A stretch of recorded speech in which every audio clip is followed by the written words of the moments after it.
Patch 12.12 has been out for a couple of days now, and the meta is finally starting to settle after a crazy start. Today I'll cover my tier list and strategy for climbing on this patch, then I'll cover how to play all the comps mentioned. The first thing I need to mention is that there was a micro patch on Thursday where Daeja, Volibear, and the Legend trait got nerfed. This was a much needed nerf, so props to the devs for fixing this quickly. Looking at my tier list, I base this off my own experience, what the top challengers are playing, and also what the data says about each comp. Overall, the meta looks similar to the last one, but there are some changes. In S tier we have Guild, Xayah, and Talon. This comp barely got nerfed last patch, and it also got a buff to Talon. The dangerous combo of having a strong backline carry paired with a secondary carry assassin is deadly, and it's what makes this comp shine. Olaf has risen back up after the micro patch, and with the assassin spat he can run through backline carries. In the comp you're also 3-starring Diana to help take care of backliners and also to have a secondary carry. Tempest Shin is mostly an Exodia comp you can't always play. Since you are relying on a legendary 10 cost, you will not always hit, but if you do, this comp can win the game a lot of the time if you can deal with assassins. In A tier we have Corki. This comp is very powerful. It is however reliant on 2-star Idas to do well. Additionally, it is somewhat reliant on a good shimmer scale item if you want to win games, so these two combinations hold it back from being S tier. Varus Reroll follows closely behind. This comp is slept on in my opinion. Due to how the Astral trait functions, you're almost guaranteed to hit every game if you're uncontested, which makes the comp very consistent and great for getting top 4s. Since you have a low cap and struggle a little too much with assassins, this comp doesn't win the game that often, which holds it back from being S tier. Mirage Daeja is still strong after the micro patch nerf.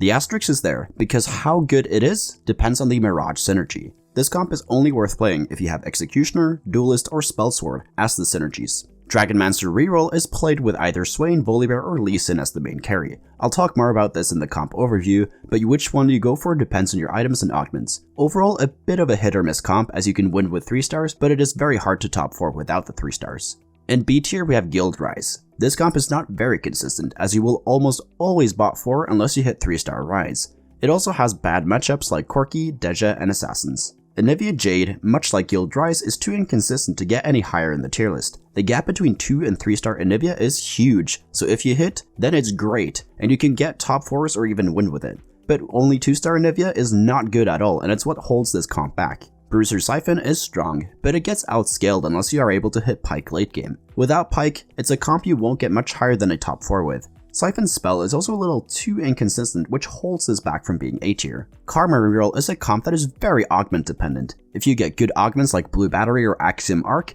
then this comp is S tier, but without those, it's not consistent enough to get any higher than B tier. If there is a comp I did not mention here, it's a comp that is in C tier or lower.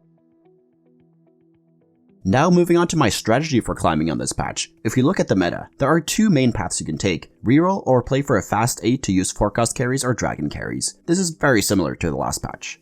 I personally really enjoy playing Varus Reroll, Daeja, and Corki, and I will also play Karma if I have the right augments for it. Because I want to leave my Karma option open, I never pre-level on 1-4. This is because I need to see my augments before I continue. If I get good augments for Karma on 2-1, I will hard force it, as it's incredibly strong in those cases. If not, I usually default to Corki, but based on my opener, I'm willing to pivot Daeja or Varus as well. The Corki opener wants to look like this. You also need bows and swords for the comp, as you need Last Whisper, Giant Slayer, and Deathblade.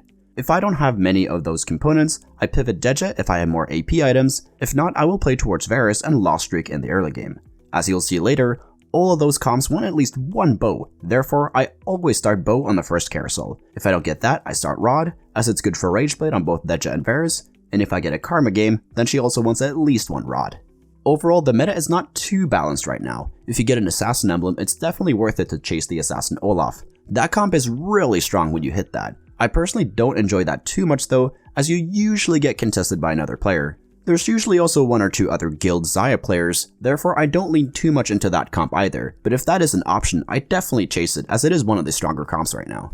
Something I also want to include in this tier list series is a double up segment, so let me know if you want this or not. But in double up, the Rune of Allegiance or Center is crucial to utilize, therefore the meta is more focused around hitting 3 stars right now. Since a lot of 3-cost 3-star comps are really strong right now, they're even stronger in double up, as it's easier to hit when 2 players are rolling for the same champion, and the inconsistency you struggle with in solo queue is heavily reduced in double up.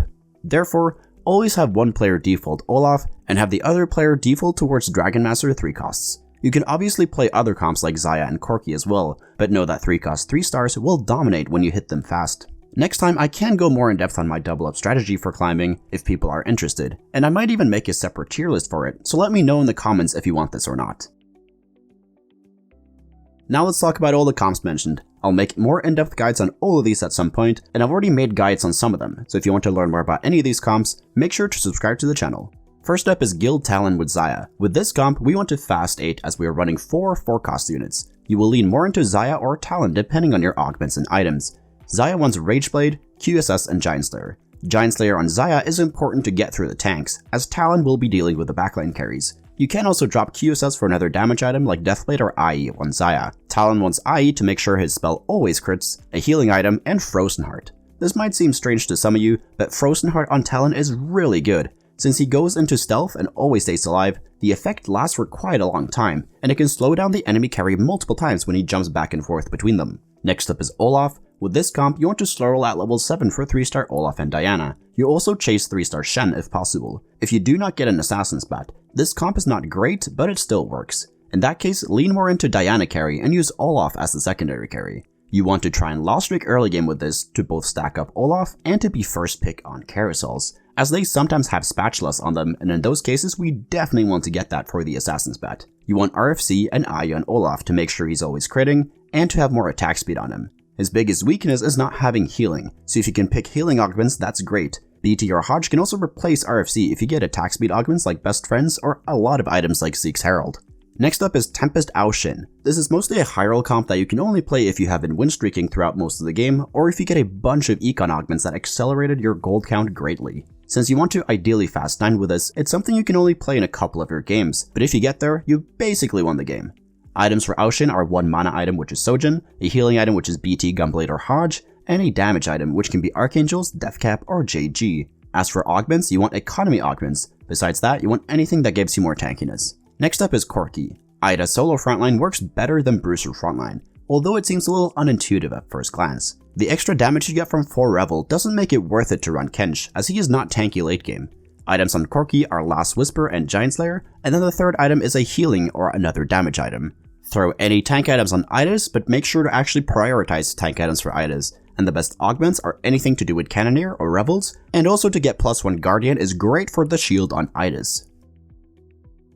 Next up is Varus. This comp wants to slow roll at level 7 for 3-star Varus and 3-star Illaoi. Once you hit both of them 3-star, you can drop Skarner for Silas as he's a bit better. Don't be afraid to roll down earlier than usual as you will hit way faster with the Astral Synergy when it's active. Items for Varus are Rageblade, then pick 2 of Deathblade, Hurricane, Hodge, or Giant Slayer. He's very item dependent and does not feel like a carry unless he has 2 of them, so going for a lost streak until you have those items is usually what I do with this comp. Illaoi wants standard tank items like Stoneplate, Redemption, Warmogs, Dragon's Claw, or Bramble. The best augments are anything to buff up the swift shots, healing augments, or the Cosmic Gifts augment is also really nice. Next up is Daeja. With this comp, you want to ideally fast 8, as you want multiple 4-costs and a legendary with Yasuo. Like I said earlier, only play this comp if you have Dexterity, Spellsword, or Executioner as the Mirage trait. Items for Daeja is either Rageblade or RFC for attack speed, Giant Slayer to get through the tanks, and the last damage item depends on the trait. JG is best for Spellsword and Dexterity, but if it's the Executioner, then play Deathcap or Archangels instead. Zeke's Herald is great in this comp to further buff up Daeja, and throw tank items on Nunu or Hecarim. Late game, also throw the rest of your items on Yasuo once you hit him. Next up is Dragonmancers. I prefer Lee Sin over Volibear, but it depends on your augments. With this comp, you want to slow roll at level 7 by dropping the Ornn. Once you hit 3-star Lee Sin, go to level 8 and add an Ornn. If you're playing Volibear, add in Legend at level 8 by dropping Nico for Anivia. This comp is a lot stronger with Dragonmancer Heart, as you can drop Set and have a level 8 version at level 7. Lee Sin wants full crit items, so that he one-shots the backline when he kicks with a spell. He also wants 1 healing item, and if you got Jeweled Lotus, play Titans or Deathcap over the JG. Volibear wants Rageblade, QSS, and BT. And with both of those versions, you want to play Shiv and Rageblade on Swain for him to be a secondary carry, and also to apply Static Shiv to reduce the MR of the enemy champions. Next up is Ryze. This comp is similar to Olaf reroll in terms of playstyle, as you want to slow roll at level 7 for Silas and Ryze 3-star.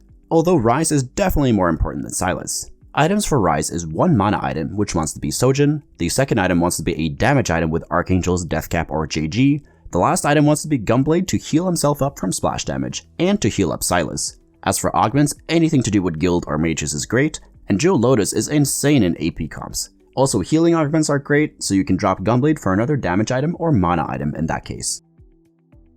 Next up is Jade Anivia. It's not worth playing Legend in this as you only get 40% AP from the other champions. Therefore, we go deep into the Jade trait. You slow roll at level 7 for 3-star Anivia. Like I mentioned earlier, you will have a hard time getting top 4s without 3-star Anivia, so 3-starring her is the #1 priority. Items for Anivia are Sojin or Rageblade to get mana, and Archangels and Giant Slayer are also great as damage items. Throw your tank items on Neeko or Shioyu, and add in Lulu if you get +1 Jade to get Evokers in. Any other augments that buff up Jade are also great. Next one up is Bruiser Sy'Fen. You want to fast 8 and hit this board, go for Rageblade, QSS, and BT on him, throw your tank items on Ornn, and throw your extra carry items on Pyke. Stay on 6 Bruiser until you hit Pyke, then go into 6 Whispers. The best augments are anything to give you more Whispers or Bruisers. Big Friend is also great to take less damage, and any augments that scale with high HP like Second Wind or Titanic Strength are also fantastic. Last one up is Karma Reroll. Like I mentioned earlier, this is S tier with good augments like Blue Battery or Axiom Arc. You slow roll at level 5 for 3-star Karma, Taric, and Leona, then push level 8 to get 6 Dragonmancers in. You want blue buff on Karma plus 2 damage items. Crit is better as we get a lot of raw AP through Dragonmancer. Therefore, IE and GG are the best second and third items, but Giant Slayer also works. If you didn't 3-star Leona, she can be dropped for another tank like Ornn or Neeko. Like I mentioned earlier, I have made in-depth guides on a lot of these already, so check out the description for a link to the comp guide playlist for set 7. And also subscribe if you want to see more in-depth comp guides that are coming next week. All the comps mentioned in this video will be linked in an Imgur album that is available on my Discord server in the hashtag TFT resources to improve, and the invite link to that server is in the description. Thank you so much for watching. If you learned something, please leave a like and subscribe to the channel. Comment down below what video you want me to make next. And if you want to get better at TFT, join the Discord. We got over 8,000 other players there who are hungry to climb. And if you want to get coached by me, the information is over on the Discord server as well. So take care and see you in the next video.